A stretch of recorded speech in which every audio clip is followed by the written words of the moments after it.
Yang pertama sekali, saya menyarankan Anda saran dari laki-laki ke laki-laki. Prinsiplah dan jangan merendahkan diri di hadapan wanita. Maksudnya begini, pada saat seorang wanita yang menjadi istri Anda membutuhkan Anda, tunjukkan kebutuhan kita 1000 kali daripada dia. Dia sayang, dia perhatikan, dia siap berkorban. Kita harus 1000 kali lebih hebat daripada itu. Laki-laki memang penaung. Tapi kapan dibalik?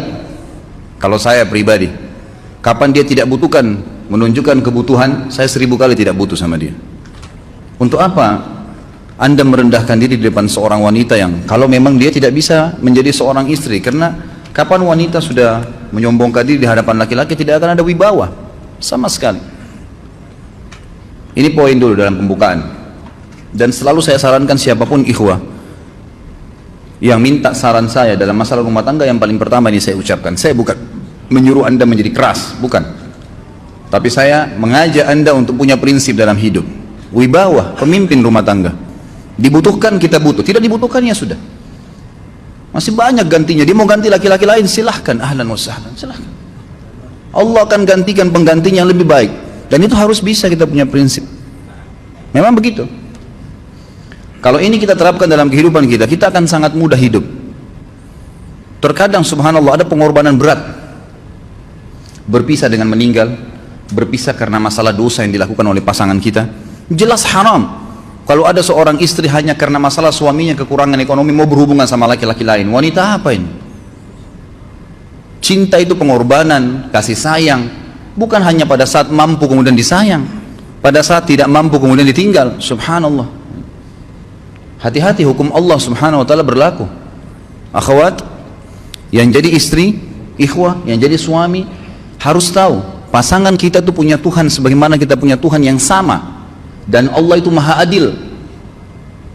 Memang dalam kehidupan kita ada naik turunnya. Dan makna cinta adalah pengorbanan. Itu sebenarnya. Kalau hanya kita kantongnya lagi penuh kemudian disuka sama istri, pada saat lagi tipis, lagi masalah kemudian dia mau berhubungan sama laki-laki lain, naudzubillah min dzalik. Wanita apa ini? Kalau saya tidak naungin. Kalau saya nggak naungin. Kamu mau sama dia silahkan. Ahlan sahlan, silahkan jalan. Kalau saya, istri saya sangat tahu prinsip saya. Kalau kamu merasa ada laki-laki lain yang kamu anggap baik, atau kamu mau ingin memasukkan pendapat keluargamu dalam rumah tangga saya sehingga kedudukan saya sebagai suami tidak didengar lagi, silakan pilih keluarga kamu. Tidak ada masalah. Jadi jangan jadikan sebagai beban. Oh, nanti kalau pisah saya hidupnya bagaimana? Saya melarat. Ini kenapa ini? Saya mati kalau nggak sama dia, ya mati bener nanti. Gila kalau nggak nikah sama dia, gila kalau siapa ini? Ini kenapa ini? Keluar dari bingkai hidup itu. Seorang muslim itu hidupnya mulia. Dia dihormatin, dia menghormatin. Dia dihina, tinggalkan. Allah SWT tidak menyuruh kita menghinakan diri, tidak boleh. Kalau wanita ini misalnya, istri ini yang dikatakan tadi masih mencintai suaminya, dia hanya sekedar minta kerja, ya, garis bawahi kalimat ini ya, dia hanya sekedar minta kerja untuk membantu nafkah rumah tangga, ahlan wa sahlan, jempol, nggak masalah, bagus itu, sampai suaminya mapan, itu baik. Tapi dalam kondisi masih status istri punya hubungan sama laki-laki lain, naudzubillah min dzalik, mana ghirah? Mana kecemburuan positif yang telah Allah pelihara dalam diri kita? Nggak boleh. Pada saat seorang sahabat pulang ke rumahnya mendapatkan istrinya selingkuh dengan laki-laki lain, tidak disebutkan apakah berhubungan biologis atau tidak, tapi yang jelas sahabat ini sampai kaget masuk rumahnya temukan ada laki-laki lain. Dia bingung mau lakukan apa. Dia pergi ke Nabi SAW lalu berkata, ya Rasulullah, saya pulang rumah istri saya lagi sama laki-laki lain. Maksudnya dia pandu saya harus buat apa nih? Apa yang terjadi? Subhanallah, Sa'ad radhiyallahu anhu sahabat Nabi mulia menghenuskan pedang mengatakan, ya Rasulullah, kalau terjadi pada rumah tangga saya akan penggal dua-duanya. Dua-duanya saya penggal nih. Tapi di sini ulama bilang saat ingin menghukum kalau terjadi pada keluarganya dengan penggal ini, bukan maksudnya dia menghukum secara individu, maksudnya saya ingin terapkan hukumnya Allah, dirajam, dibunuh karena mereka sudah menikah dan berzina. Hukum Allah terapkan, kemuliaan agama harus ada. Harus begitu. Seorang istri yang mau tinggal di bawah naungan kita sementara kita sudah berkorban di bawah terik matahari, sudah bekerja, sudah memilih dia dari sekian banyak wanita, kemudian dia mau berkorban, hormatin dia, junjung dia, lindungin dia. rangkul dia, gitu kan? Bela dia, memang harus begitu. Tapi kalau masih dalam naungan, kemudian sedikit himpit masalah ekonomi lalu berhubungan sama laki-laki lain, naudzubillah, jangan dipertahankan, berbahaya sekali, gitu kan? Jangan anda menjadi laki-laki lemah, gitu. Saya kemarin ditelepon oleh 2 orang sekaligus, subhanallah. Sahabat dekat telepon kepada saya, laki-laki. Ustadz, maaf mau ngomong sebentar. Baik, silahkan. Ustadz, saya ini, istri saya pulang ke rumah, ke kampung ayahnya ibunya, karena alasan mengurus ayah dan ibunya. Akhirnya saya sama anak-anak ditinggal di sini sendiri. Setiap kali saya panggil pulang, dia bilang, sudahlah saya nggak mau pulang. Kalau mau nikah lagi silahkan.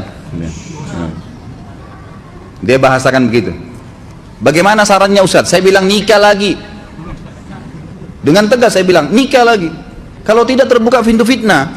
Perempuan itu kenapa harus pilih orang tuanya? Tidak boleh secara syar'i, nggak boleh.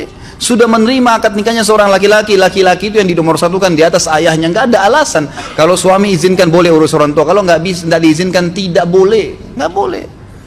Bagaimana dia tinggalkan suaminya sama anaknya? Kaget itu saya katakan begitu. Iya. Bahkan sekarang hukum poligami sudah wajib bagi anda, nggak boleh, wajib sekarang. Ini ragu mau melangkah, seakan-akan poligami itu dosa, padahal dia ditinggal oleh istrinya. Bagaimana bisa ini? Ada laki-laki seperti ini nggak punya prinsip, harus melangkah. Dia sudah dapat jawaban saya, dikasih ini, Ustaz teman saya juga mau bicara, masalahnya sama lagi. Ustaz, istri saya tinggalkan saya, Ustaz kayak mau menangis. Sebentar, jangan pakai nangis laki-laki. Apa ini cengeng? Ditinggal wanita nangis, subhanallah. Orang nangis itu ditinggal meninggal Rasulullah SAW, ketinggalan sholat subuh berjamaah, itu nangis. Nggak jadi jihad, nah itu nangis.